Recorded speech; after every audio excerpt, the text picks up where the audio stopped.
I never expected my life to unravel like this. Not in my wildest nightmares. My name is Ryan, and for the past 8 years, I've been married to Sophia, a woman I once believed was my soulmate. We had built a life together, a seemingly perfect one, but perfection is an illusion, isn't it? Sophia worked as a senior analyst for an exclusive marketing firm. Lately, her enthusiasm for work had taken a peculiar turn. She spoke often, too often, about her new boss, Nathan, a sharp-dressed, confident man in his early 40s, the kind of guy who commanded a room effortlessly. The first time she mentioned him, there was a gleam in her eyes that unsettled me. It started innocently enough, compliments about his leadership, admiration for his insight. But there was something else beneath it, a shift in her tone, an excitement that she no longer reserved for me. At first, I ignored it, chalked it up to professional admiration. But then came the leadership retreat, a luxurious weekend getaway at a mountain resort, an exclusive event for the company's rising stars. When she got the invitation, she was ecstatic. And when she came back, she was different. Sophia didn't return cold or distant, not in the way I might have expected. No, she was glowing, confident, but it was the wrong kind of confidence, the kind that made my stomach churn. She gushed about the retreat, about how Nathan had personally pushed her to step up, how he had seen potential in her that even she didn't recognize. Nathan this, Nathan that. His name dominated our conversations. Sounds like quite the mentor, I remarked one evening, trying to keep my tone neutral. She hesitated for a second before forcing a smile. He's just helping me grow. That night, I couldn't shake the feeling that something was off. And when her phone buzzed on the nightstand while she was in the shower, my heart started racing. I reached for it, hesitated, then picked it up. A message from Nathan. Can't stop thinking about the way you looked in that dress. The air was sucked out of my lungs. My hands trembled as I reread the words. This wasn't professional. This wasn't normal. I didn't confront her immediately. Instead, I started watching closely. She was texting more than usual, smiling to herself whenever a notification popped up. She started dressing differently, sexier, bolder, like she was trying to impress someone, and I had a gut feeling it sure as hell wasn't me. Then came the moment of no return. One night, as we sat at the dining table, Sophia poured herself a glass of wine, her expression unreadable. I need to tell you something, she started, her voice unnervingly calm. I set my fork down, my stomach twisting in knots. What is it? She hesitated, took a deep breath. Nathan and we've been talking, and he suggested something that I think could help me grow. I frowned. Grow how? Her next words shattered me. It's just one night, she said. He thinks, and I agree, that exploring this could help me clear my head, get rid of any doubts I have about myself, about us. It wouldn't mean anything, Ryan. It's just something I feel I need to do. The audacity of her words left me in stunned silence. My wife, my partner, was sitting here asking for permission to sleep with her boss in the name of self-discovery. Are you hearing yourself? I finally managed. It's not cheating if we both agree, she said, her voice trembling. I slammed my hand against the table. You don't get to rewrite the rules of our marriage just because you're having a midlife crisis. She flinched, but her resolve didn't waver. I just need you to trust me on this. I didn't sleep that night. Sophia acted as if nothing had happened, but I knew. I saw it. In her texts, her sudden excitement, her whispers over the phone. She thought I was blind. She thought I was a fool. So one evening, as she left for yet another work dinner, I did something I never imagined myself doing. I unlocked her laptop. What I found made my blood run ice cold. Flirtatious messages. A confirmed hotel reservation, for one night only. Explicit emails detailing her excitement to her best friend, Emma. You deserve this, Soph. Ryan will never know. It's just one night. What's the harm? The betrayal hit like a sledgehammer. It wasn't just her. Her friends were encouraging it. And then, fate intervened. My phone rang. A woman's voice, crisp, controlled. Is this Ryan? I frowned. Who's asking? A pause. Then, my name is Vanessa, Nathan's wife. My breath caught in my throat. She knew. Vanessa's voice was calm, but I could hear the anger beneath it. "I've been trying to reach Sophia," she said, "but I must have dialed the wrong number. Or maybe fate had other plans." My grip on the phone tightened. "You know, don't you?" "I do. And judging by your reaction, so do you." That night, Vanessa and I talked for hours. We pieced together every deceit, every lie. But anger wasn't enough. We wanted revenge. And Vanessa, she had a plan.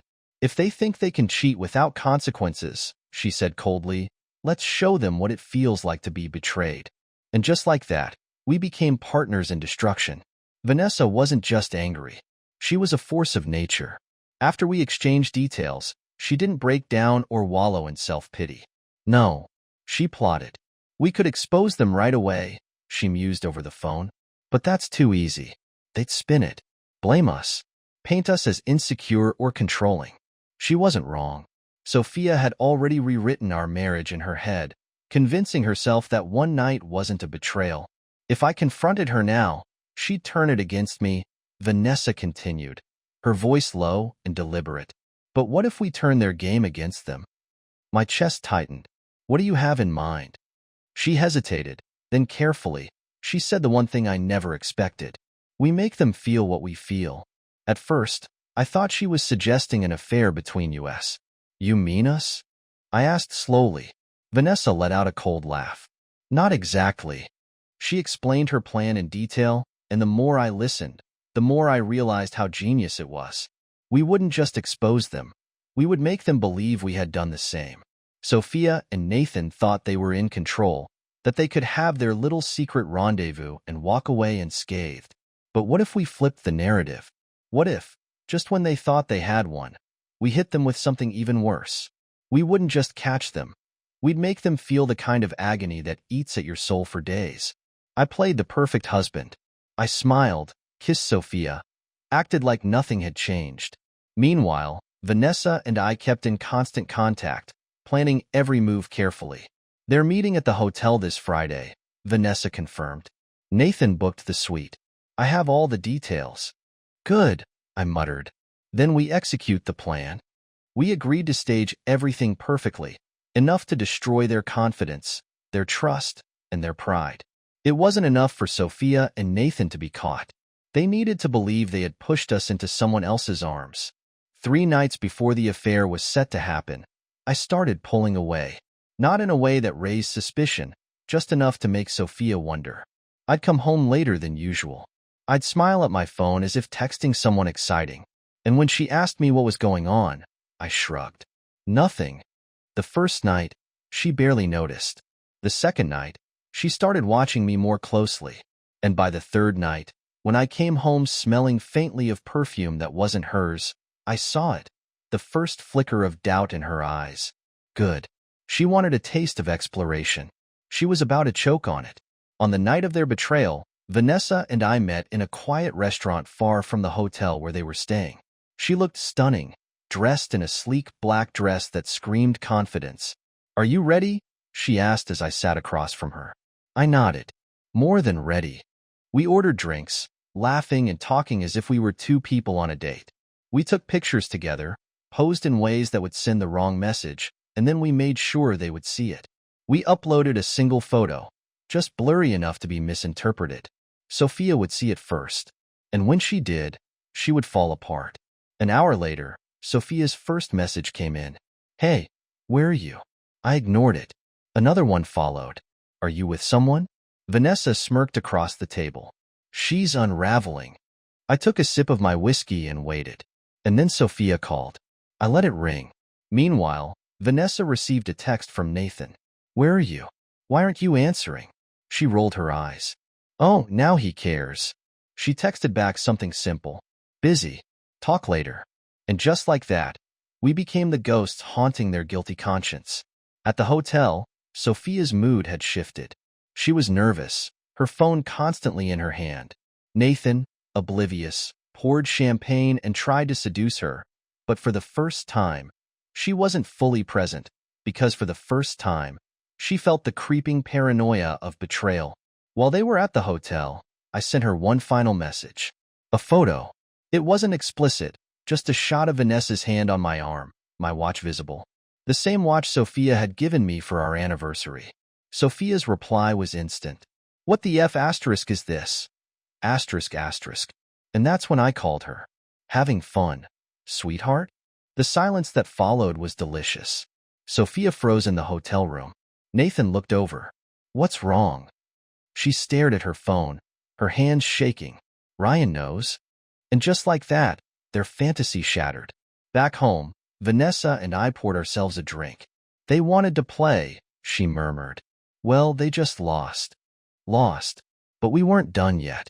This was only the beginning. Sophia and Nathan had planned one night of betrayal. Vanessa and I had planned something far worse. We had exposed their affair, destroyed their sense of security, and now we were about to take everything away from them. Sophia had always been calculated, always in control. But not tonight. Not anymore. She stood frozen in that lavish hotel room, staring at her phone like it was a bomb about to detonate. Nathan, unaware of the message I'd sent her, poured another glass of champagne, grinning. You okay, babe? He asked, his voice dripping with satisfaction. She turned to him, eyes wide. Ryan knows. The words hung in the air like a noose, tightening around their perfect little fantasy. Nathan's face paled. What? She turned her phone toward him. My message was still there. A simple, devastating text. Hope you're having fun. I sure am. And below it, the picture. Me and Vanessa. Her hand on my arm. My wedding watch visible. The implication was unmistakable. For the first time, Sophia felt what I had felt. For the first time, Nathan felt the icy grip of paranoia, and it was about to get so much worse. Sophia's hands trembled as she stared at the image. Her world was tilting. Nathan grabbed his phone, scrolling rapidly. He checked his messages, his call log, frantic. Vanessa hasn't responded to me either, he muttered. What if? And then it hit him. His face twisted in horror. OF asterisk asterisk asterisk da. Sophia's breathing was uneven. What if they're together? What if they had done exactly what they had done? Nathan grabbed his jacket. I need to call Vanessa. Panic set in. Their night of pleasure had turned into a waking nightmare, and I was enjoying every second of it. While they unraveled, Vanessa and I were sitting back, watching everything burn. We knew exactly what would happen next.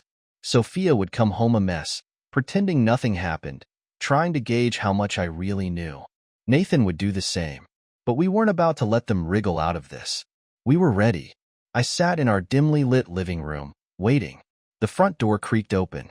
Sophia stepped inside, trying to appear casual. But I saw through her immediately. She was a mess. Her hair was slightly tousled, her dress wrinkled in ways that weren't accidental, and her eyes, wild with fear. Hey, she said carefully. You're still up? I leaned back, swirling my whiskey. Yeah, couldn't sleep. You? She hesitated. Yeah. Work dinner ran late. I let the silence stretch, let her drown in it. Then I smiled, cold and knowing. You were with him, weren't you? Her breath hitched. Ryan, it's not what you think. I cut her off. Oh no, I know exactly what it is. And then I tossed my phone onto the table. Her eyes flicked down, and she saw it. The picture, the message, her worst nightmare come to life. I watched her break in real time. You did this on purpose. I tilted my head. What does it feel like, Sophia? Her voice cracked. Ryan, please. I stood up, towering over her. You made your choice. I didn't sleep with him, she blurted. I swear it didn't happen. I let out a cold laugh. But you were going to. Her lips parted, but she had nothing to say because she knew I was right. And I wasn't finished. Nathan had a similar conversation happening across the city. He rushed home only to find Vanessa waiting for him in the kitchen, wine glass in hand, looking utterly unbothered. He demanded answers, begged for explanations, but Vanessa just smirked. Why does it hurt, Nathan? She asked, her tone venomous. Because you finally got a taste of your own medicine? She placed her phone on the counter, showing him the photo of me and her. Nathan's face crumbled. You don't understand. Oh, I understand perfectly, she said, stepping closer. I understand that you thought you could cheat without consequences. She leaned in, whispering in his ear. How does it feel? The next step was to make sure they didn't get to sweep this under the rug. I had everything documented, the messages, the hotel reservation, and I wasn't going to keep it private. Oh no, Sophia's family? They got the truth. Nathan's workplace received an anonymous tip about his leadership retreats. Their social circles flooded with whispers. Sophia went from being admired to being pitted. Nathan went from respected to disgraced. They were drowning in their own betrayal, and no one was coming to save them. Sophia begged me not to leave. She cried. She swore it hadn't happened yet, but it didn't matter. You weren't sorry when you were planning it, I told her. You're only sorry because you got caught. Her voice was barely above a whisper. Please, I love you. I stared at her for a long time. Then finally, I said the words that sealed her fate. No, Sophia, you love what I gave you. And now, you lose it all. Sophia had always been the kind of woman who thought she could talk her way out of anything. Even when faced with irrefutable evidence, she still clung to the delusion that she could manipulate the situation to her advantage. But not this time. I made sure of that. I didn't fight with her, didn't even scream. Instead, the next morning, I calmly slid the divorce papers onto the kitchen table. Sophia had been sitting there, looking like she hadn't slept all night. Her hair was disheveled, her eyes swollen from crying. She looked at the papers, then at me, pure dread in her gaze. Ryan, you don't have to do this. Her voice was small, weak. I sipped my coffee. No, I really do. Her hands trembled as she picked up the papers, her breath hitching when she saw the ironclad evidence I had attached. Screenshots, messages, hotel receipts. She flinched like she had been physically struck. I swear I never actually did anything with him, she whispered, her voice barely above a breath. It was just emotional. It wasn't real. I chuckled, but there was no humor in it. Not real? So what was it, Sophia? A joke? An experiment? A self-help retreat? She flinched at my sarcasm. I was lost, she pleaded. I was confused. I leaned back in my chair, studying her. And now you're just sorry. Her lips parted, but she couldn't answer, because we both knew the truth. She wasn't sorry for what she did. She was sorry she had been caught. And that wasn't enough. For the next few days, Sophia tried everything. She begged. She cried. She sent long, rambling texts about how much she loved me. But I never responded. Instead, I forwarded everything to my lawyer. I wasn't about to let her spin this into her favor. I knew Sophia too well. She would paint herself as the victim if I gave her the chance. She would tell her friends, her family, even the court, that I had abandoned her, that I was cruel, unforgiving, emotionally distant. So I stayed 2 steps ahead. I had already sent detailed accounts of everything to her family, my lawyer, and a few close mutual friends. She wouldn't get the luxury of rewriting history. Not this time. At first, Sophia thought she could control the narrative. She told her friends that I was being cold, irrational, that I was overreacting to something that never even happened. She played the sympathetic wife, telling them that I had misunderstood the whole thing.